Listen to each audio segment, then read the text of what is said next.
So this morning I have come to Witley Court, which is about 15 minutes down the road from the cottage. I pulled into the car park and I'm the only car here, which feels a little bit strange, but it is quite early and it's a rainy day, so I think that's kind of held people away at the moment. I'm sure it'll get a little busier.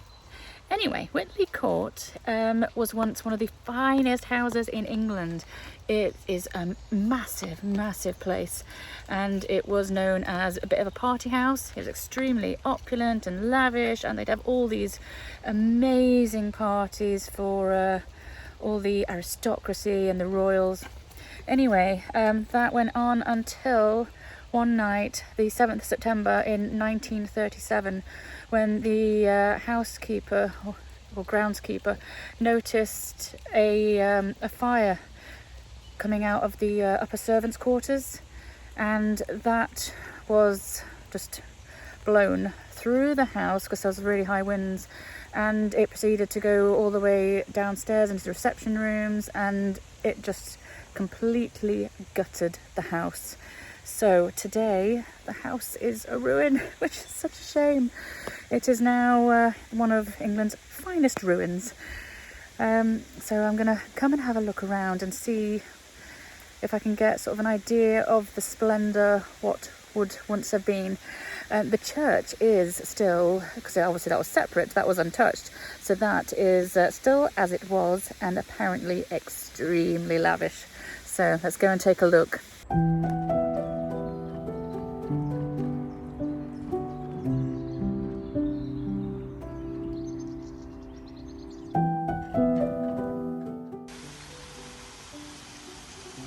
Holy moly, look at that. That's like a palace. Imagine seeing that in its heyday. My goodness. Just imagine the interiors. So that fountain is known as the Perseus and Andromeda fountain. It's a Baroque style fountain designed by William Andrews Nestfield. It was carved by a sculptor named James Forsyth in, I think, 1859. They used to have a steam engine pumping the water, but now it was restored in 2002, so it's now powered by electric pumps. As you walk through the ruins of Witley Court here in Worcestershire, you can feel the ghost of its past life as one of England's greatest country houses. In the late 19th century, it was a real-life Downton Abbey, hosting royalty at shooting parties and society balls, with a fleet of staff below stairs keeping things running smoothly.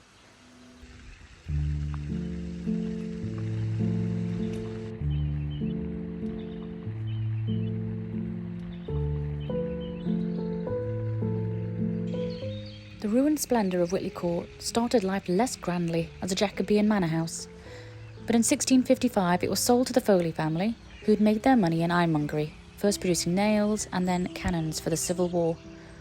Over the next 182 years, 8 generations of Foleys, confusingly all called Thomas, reinvented themselves from industrialists to aristocrats and politicians, lavishing money on Witley Court along the way so that it matched their new status. Thomas No. 3 added an extra floor and 2 new wings, as well as demolishing the old medieval church. Thomas No. 4 built a new church with lavish Baroque interiors and created a lake in front of the house. Thomas No. 6 was a friend of Regency architect John Nash, the designer of Regent Street and Buckingham Palace, and he commissioned him to add grand porticos to the house. But the black sheep of the Foleys was Thomas No. 7, aka Lord Balloon, who ate, drank and gambled away the family fortune. So in 1833, Thomas No. 8 had to sell Witley Court to pay his debts.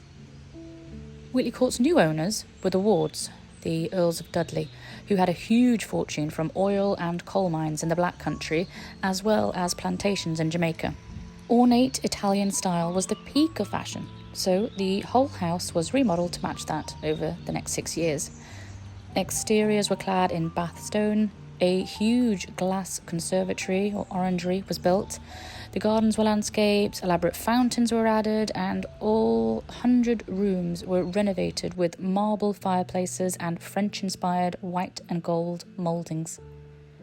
The original simple manor house had become a palace, but it was Lord Ward's son, the second Earl of Dudley, who ushered in Witley Court's heyday as the ultimate 19th century party house.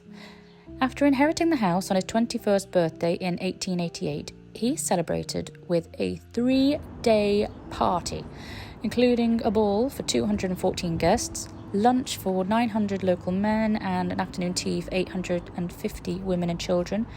There was a fairground, boating on the lake, and a huge giant firework display.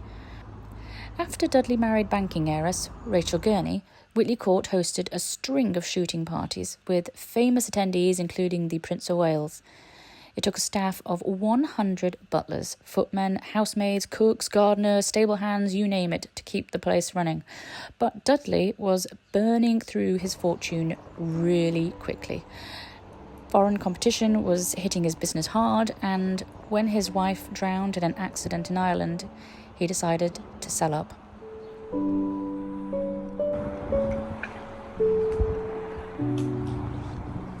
I've just spotted a picture. So this was the entrance hall.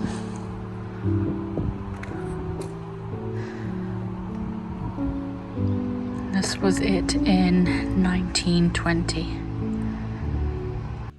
In 1920, Witley Court's final owner was another rich industrialist, Kidderminster carpet manufacturer Herbert Smith.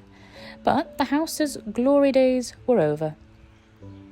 Smith installed electricity and cut staff levels, and it lay almost empty for most of the time.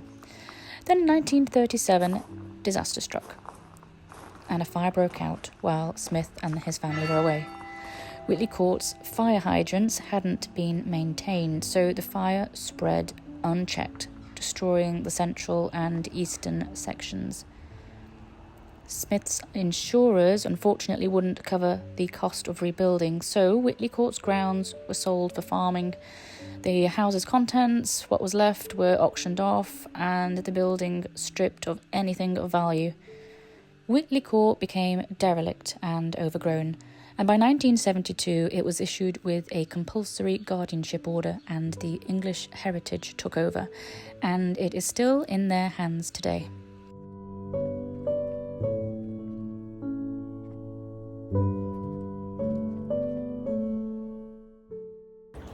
As I'm wandering around here, I'm quite curious as to how much artwork was lost to the world in this fire, or if they managed to get any out. But I really need to have a look into that, because I can imagine a house of this size would have had a vast, substantial art collection. What a shame that would have been to have lost it in this fire, along with this house.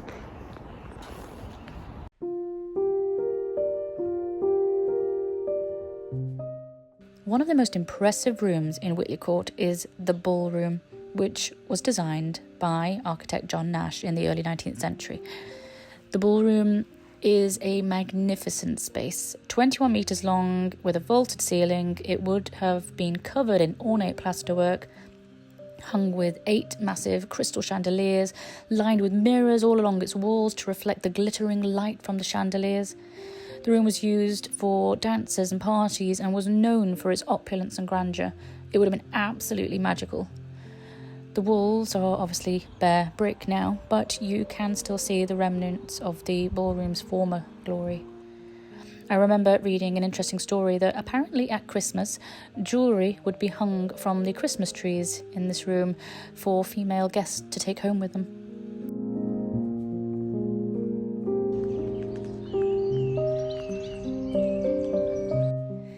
This is the church here at Witley Court, St Michael and All Angels Church. It managed to survive the Great Fire and contains loads of really, really gorgeous features, including loads of stained glass windows, a magnificent marble tomb. It's also home to the family crypt, which you could still go and visit, although it was closed on my trip, so you won't be seeing it in this episode, although it generally is open to the public. And the interiors are absolutely stunning, sparkling with gold, frescoes by Italian Rococo artist Antonio Bellucci. This church really is opulent. Oh my goodness. Excuse the appearance, I am laden up with cameras. I've just been in the church getting photos and oh wow. I was talking to one of the helpers and he was saying that even in the church it's 18 karat gold leaf. Can you imagine what the house itself looked like if that's just the church? Oh my goodness. Anyway, I'm going to continue to my next destination before I need to head home.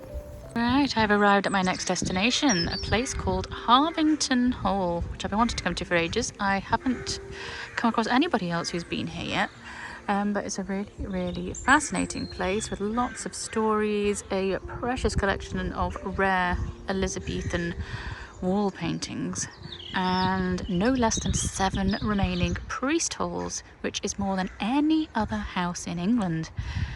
So, let's take a peek inside.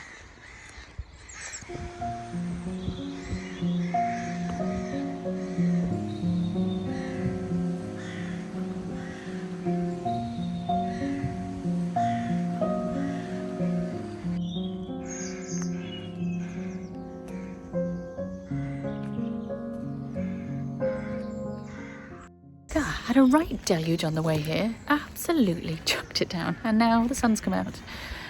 I've booked myself on a tour. Apparently that's the only way at the moment to see the house. So I booked myself on a little tour and I'm going to go around this fantastic moated gem.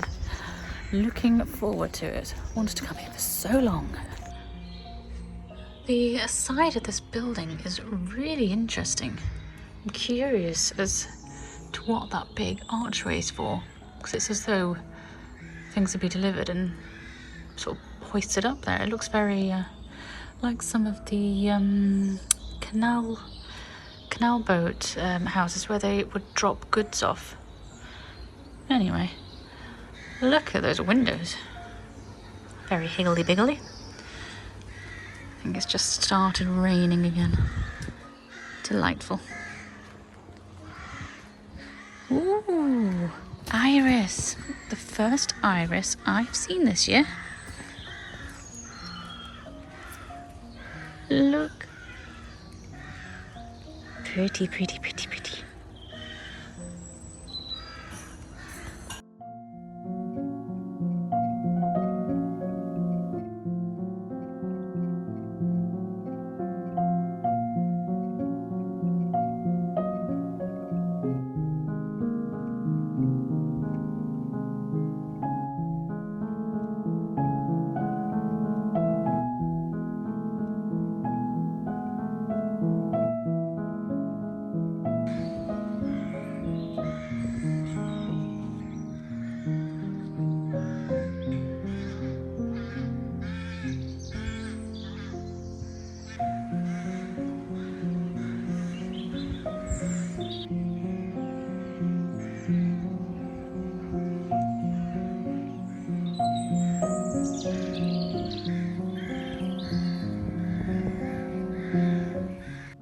Harvington's imposing moat and artificial island can be traced back to the 13th century, making them even older than the bulk of the 14th century building work that still, amazingly, survives behind a layer of brick.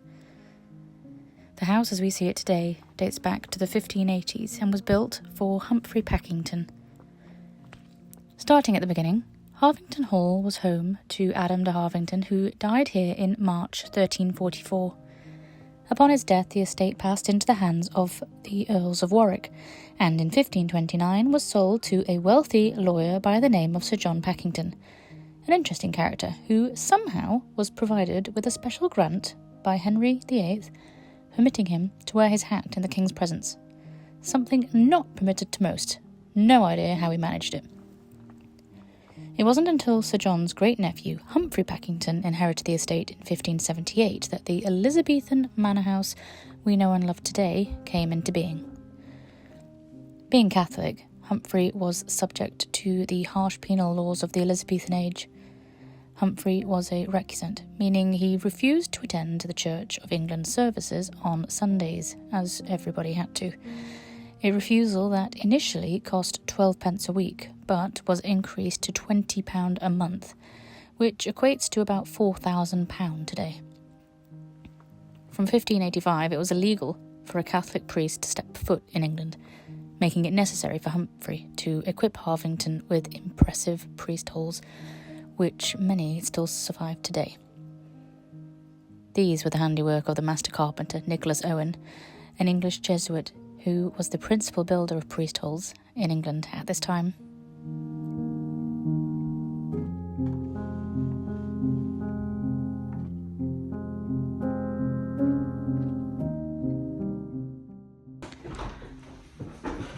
So up there, in this little library, behind that panel, just there, is one of the priest hide halls.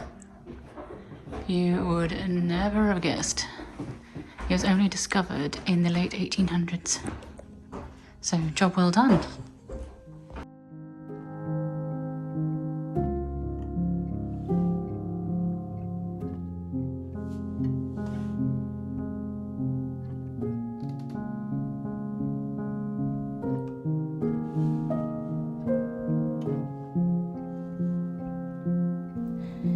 After Humphrey died in 1631, Harvington was the dower house of his wife Abigail. In 1657, she passed away as well, leaving the hall to her daughter, Lady Mary Yate, who moved back into her family home and died at Harvington in 1696 at the age of 85. As she outlived her son and grandson, upon Mary's death the hall was inherited by her granddaughter, another Mary Yate. Mary was married to Sir Robert Throckmorton of Cowton Court in Warwickshire.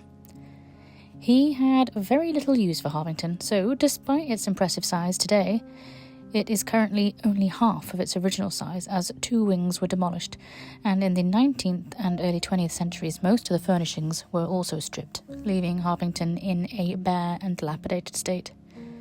The house remained in the hands of the Throckmortons until 1923, when a Catholic lady named Mrs. Ellen Ryan Ferris generously purchased the hall and gifted it to the Archdiocese of Birmingham, who still own the hall today.